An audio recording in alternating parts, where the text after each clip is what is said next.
Okay,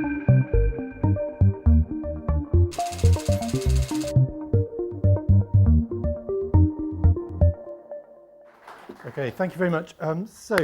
Just to build on something Evan said already, I'm going to try and use the IPA Databank to address a fundamental challenge, which is how we measure performance without evoking the law of unintended consequences.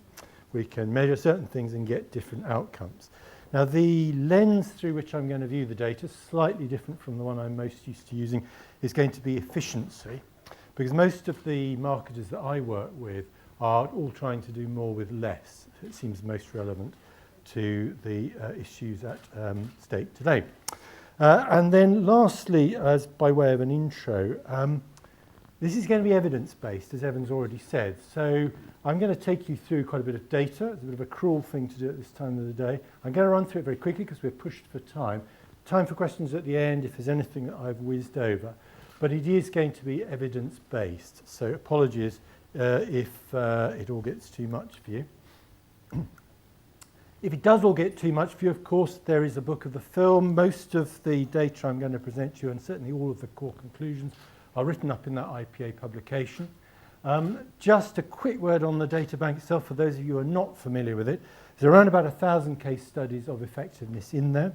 There are about 700 brands in about 83 categories. We can look back over 30 years if we want to, though most of the data I'm going to present to you today is very much more recent than that.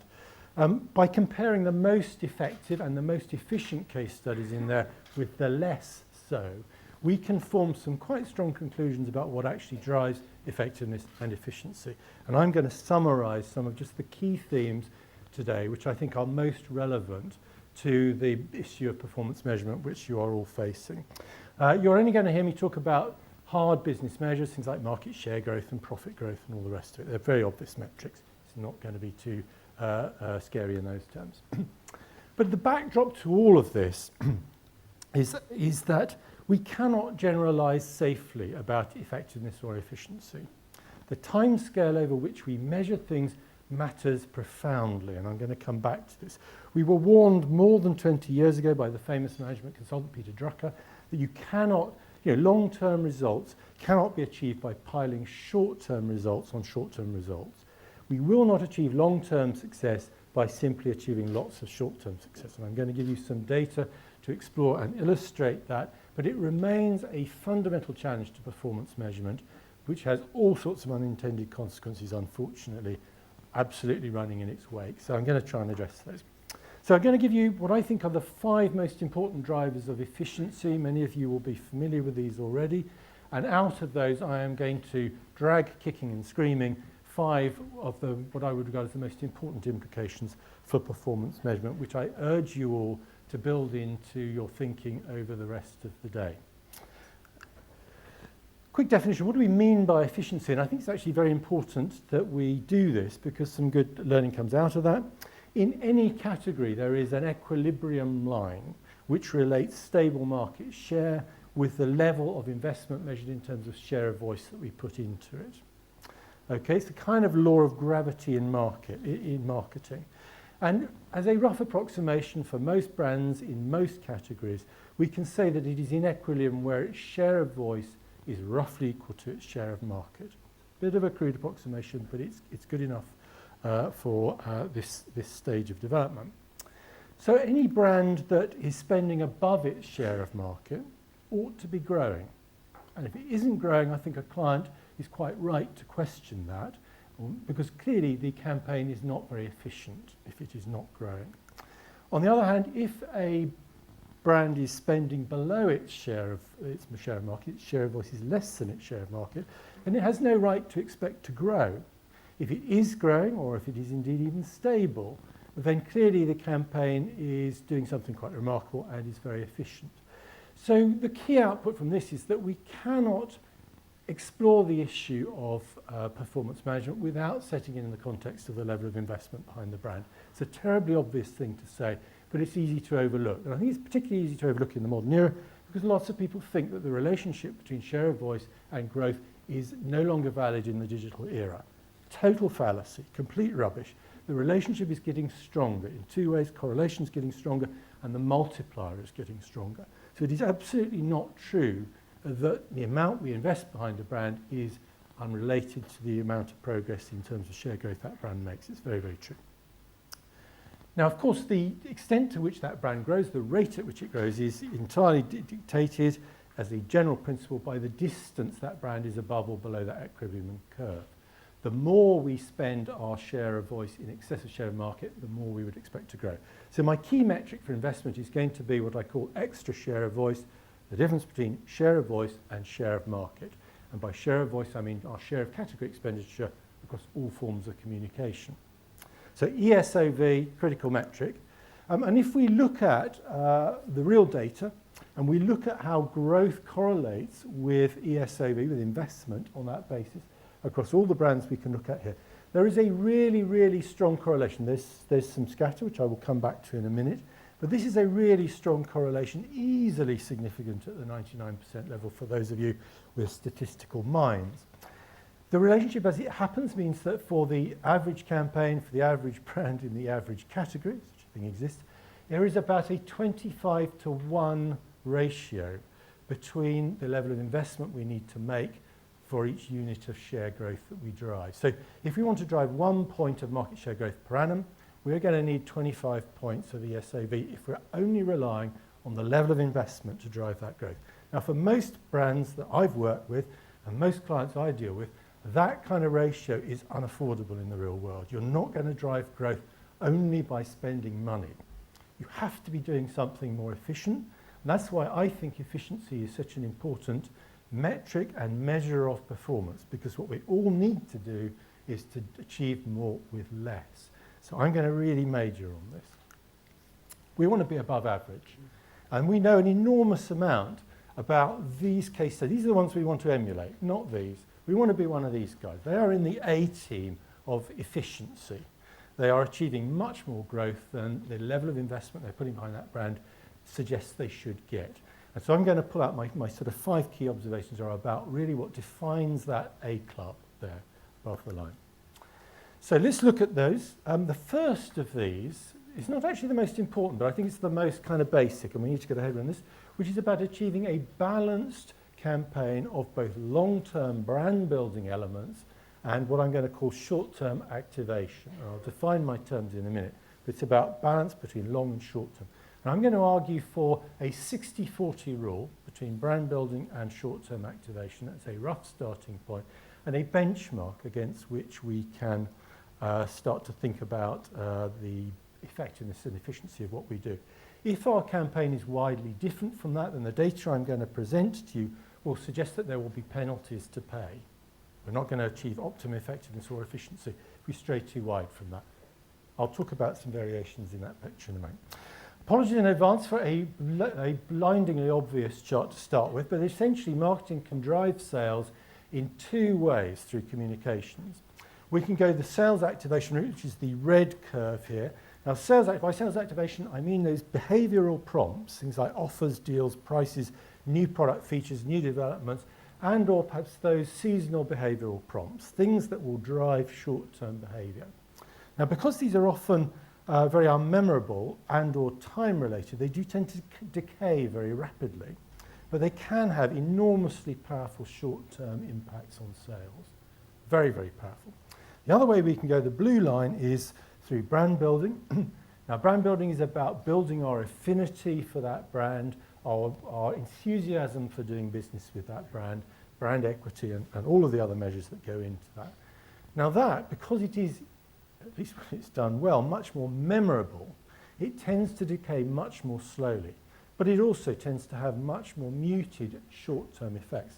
Now you can see over time, the blue line crosses the red line, so over time, the brand building approach delivers greater sales uplifts than short-term activation.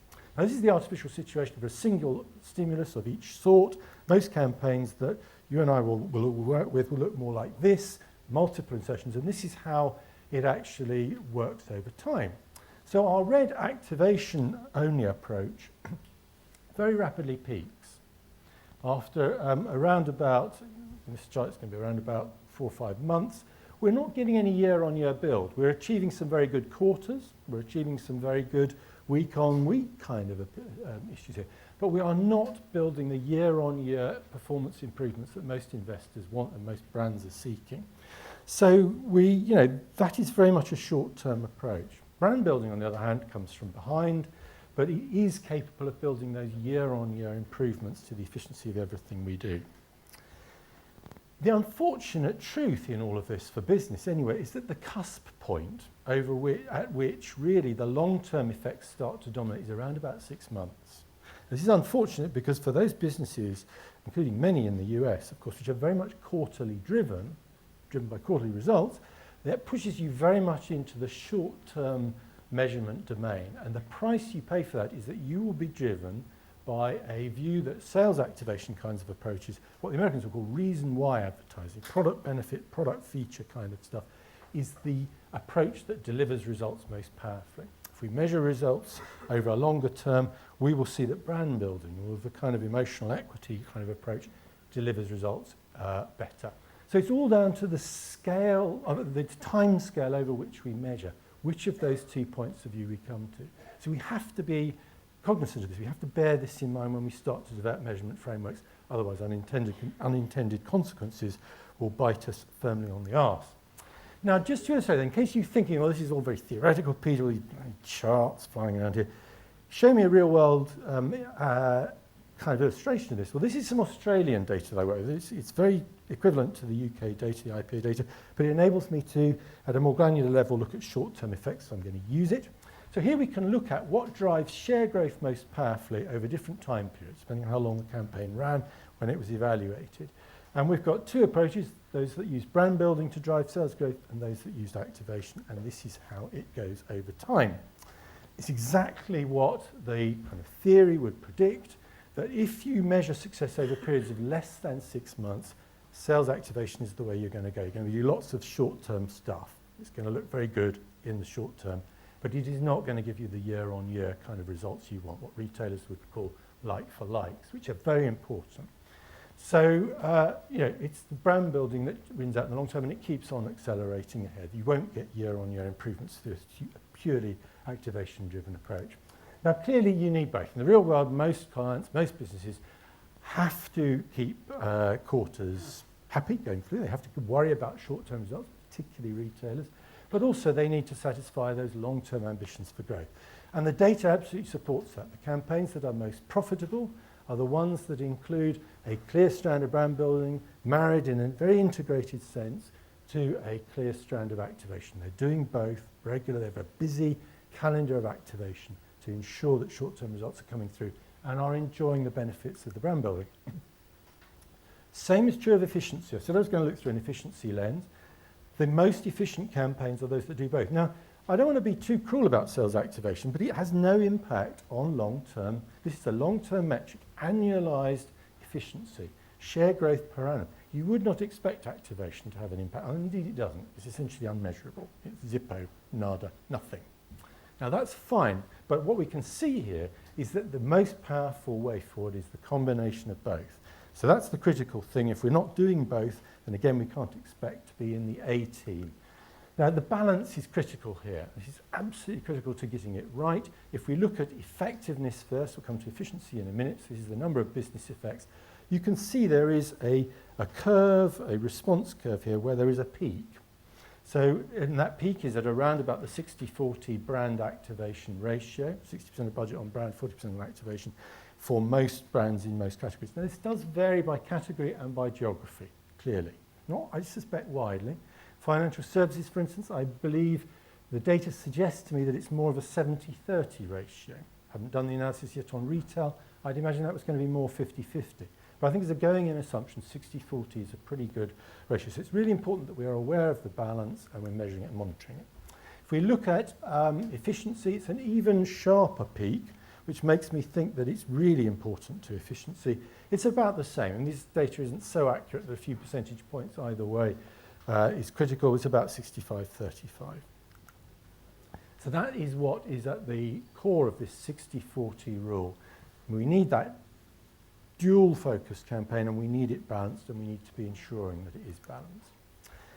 Second building block for efficiency and indeed effectiveness is to develop campaigns that don't just try and shift volume, they also try and impact the pricing of the brand. And this may not be premiumization, so it could just be about defending pricing, but developing campaigns that will address price elasticity. So let's give you the evidence for that. We can divide our 1,000 case studies into 4 piles. Second pile being those that just drove volume. Third pile being those that just drove pricing, price elasticity, they drove it down. The fourth pile being the ones that did both, and then the dunce's corner on the left is the ones that did neither. Let's look at profitability. And you can see there that by a long margin, the most profitable campaigns are the ones that drove incremental volume at incremental margin, and you don't need to be Evan Davis to understand that that is perfectly sensible and obvious. It's much, if I just sell more volume, I've got costs that come with it. If I can sell my volume at extra margin, then there are no costs in principle that come with it. It's a very profitable route to growth. Do the two, the tills are ringing. And of course, this is a very important part of being in our A team of most effective and most efficient campaigns. Here's the evidence on an efficiency level. The multiplier is even larger there. Interesting, we don't have an awful lot of data on this because this is a small group. If you are shifting price elasticity, you can take the benefit, if you want, as many brands do, as incremental volume. But the critical thing is that, driving price elasticity down is something you really have to think about. Not all campaigns or all strategies will achieve it, and I'm going to come back to that. Price effects, of course, this is the pain in the arse, is that price effects are long-term. You cannot drive price elasticity down overnight. No campaigns did it in less than 6 months in this database, and even 3 years in, those evaluations that ran for 3 years, even then, price elasticity effects are still coming through. So it's not something we can measure within a quarter. Indeed, it's a kind of measure, it's a kind of annual measure, and I would suggest to all clients that they have this as a metric, probably on some kind of rolling annual basis. You're going to need a model to build it, an econometric model. Huge value in building econometric models is to measure price elasticity. To me, it is probably the most valuable metric we can have. I'll come back to that briefly later. The reason it takes so long, of course, is that price elasticity is inextricably bound up with brand strength. And here you can see, again, you don't have to be an econometrician to see that's more or less a straight line relationship between the strength of the brand measured in terms of the number of brand metrics that we improved. And we've got about 7 or 8 different types of brand metric in there. Awareness, fame, brand image, so on and so forth. Lots of different metrics in there. The more of these we strengthen, the more of an impact we have on pricing. It's kind of a bit of a no-brainer. And as we all know, we don't build brands overnight. It takes a long time to create those mental associations in consumers, particularly emotional mental associations. Remember, read Daniel Kahneman. He's hugely valuable in this area. These kinds of mental associations take time to build, but once they're there, a lovely Pernod Ricard example, sinon rien, this still lives on in the memories of the French, despite the fact they've been denied alcohol advertising now for quite a few years, I think. Pauvre Français. So, these things take a long time to build, but once we've got them, they are fantastically valuable. We're not going to achieve them overnight. So we've got to have a measurement framework that allows us to monitor them and reward them. Reward them, absolutely. It's the most valuable thing any agency can do for a client. So we've looked at balanced campaigns. We've looked at thinking about pricing effects. Third driver is about emotions. Again, just to echo something Martin said earlier on, emotional engagement, by which I mean the extent to which our brand, our campaign, changes the way we feel about that brand and its advertising. So it's a very loosely used term, emotional engagement. That's what I mean. Change the way we feel about the brand. We want to increase our affinity and our desire for that brand. Why am I obsessed with emotional engagement? Well, if we divide our campaigns into 3 piles, those that chose emotions as a route to endearing themselves to customers versus those that chose facts and information, product benefits, and those that did a bit of both, a lot of these are retailers, you can see that the emotional campaigns are around about twice as efficient in round terms, almost twice as efficient. So there's a big efficiency benefit in getting emotional. There's also a particularly big impact on price elasticity.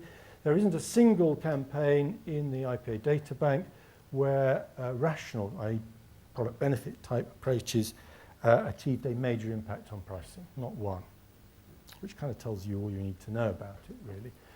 It works in a different way. That kind of advertising can shift volume, but it doesn't tend to raise the esteem of brands. Quite an important conclusion. It's emotions that build brands. Okay, so emotional campaigns work harder. That raises all sorts of implications for how we should measure, and measurement of emotions, don't forget, is really difficult. Lots of market research companies out there will tell you we've got this sorted, we've been doing this for years, we know all about it. It ain't that easy. And read Kahneman, you'll find out why.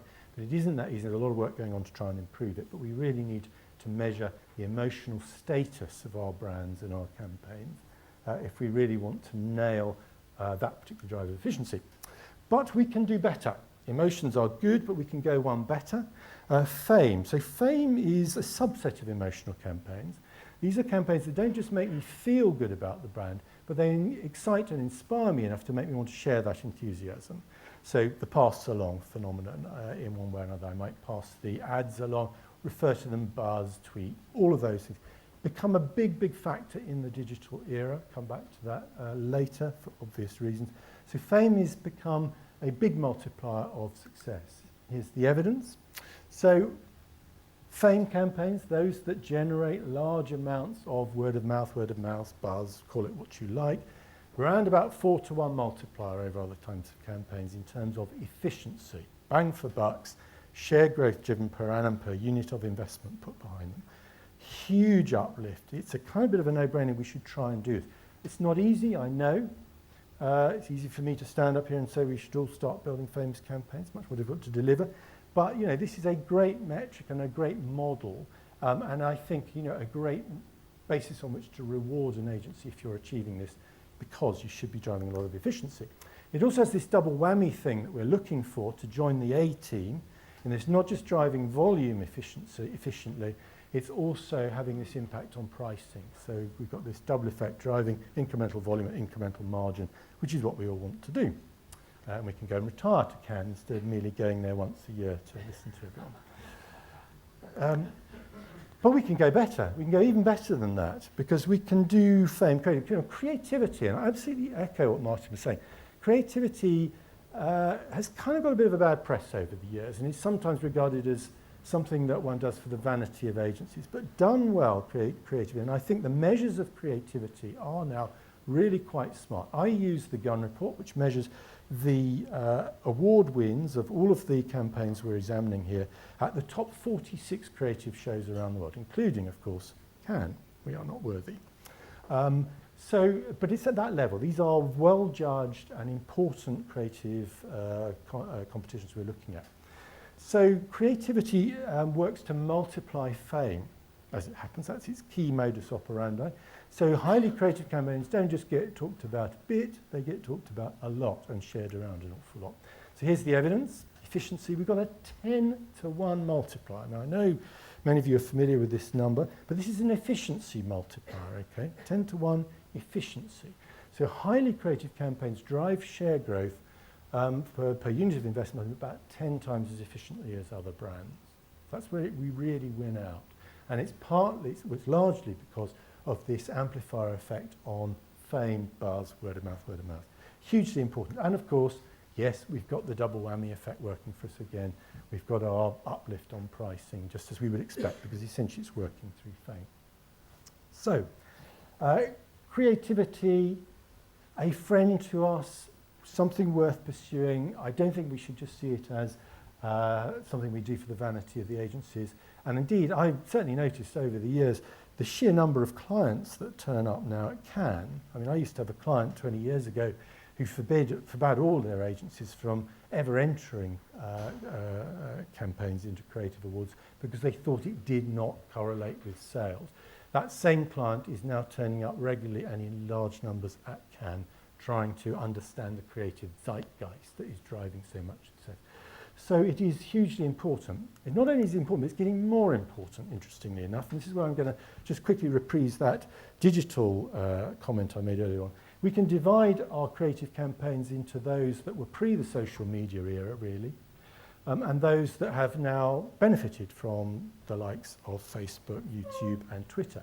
And you can see there is a dramatic increase because of the ability of a great idea to be passed along and around. And that is very much thanks to social media. Now, this brings me to another point, which is that I think is resulting in the nature of creativity changing over time. And you can see this if you look at global case studies of creative effectiveness. That once upon a time, we were just talking about, perhaps a great ad idea. It might have been a great TV ad or some brilliant piece of press or whatever. And that would have worked on its own. Now, great creativity is about often brand ideas. To come back to Martin's point, it's about ideas that flow from a business issue of that client. They are media neutral in nature. They may involve no advertising, but they are creative and innovative and brilliant in their own right. And very often, yes, they do lead to interesting communications opportunities, but they stem from the brand idea. And this is another thing that we need to bear in mind about our use of media. It should be led by the brand issue and the brand idea rather than some kind of pro forma template of how we want to use comms channels. And in particular, let's not talk about what is our social media strategy, please. Our social media strategy is our brand strategy, and it should fit in wherever. And it may be there isn't one, but that's the way we should be thinking about it. I think that's hugely important to the way agencies should be working. And I spend quite a lot of time on the other side of the planet in Australia and New Zealand where they do this brilliantly. And I think the reason they do this brilliantly is because they don't have huge teams. They all have to work in a kind of total football way. So they don't have huge numbers of specialists. You don't have to go and talk to Joe if they want a bit of digital, or Jim over there if they want a bit of print. They're all playing the whole game. So they tend to think naturally in this way. I won't yatter on anymore about the other side of the planet. But this is the model that we seem to be, I think we're working towards. And if we can find a remuneration system that encourages that, then I think that's a big part of success.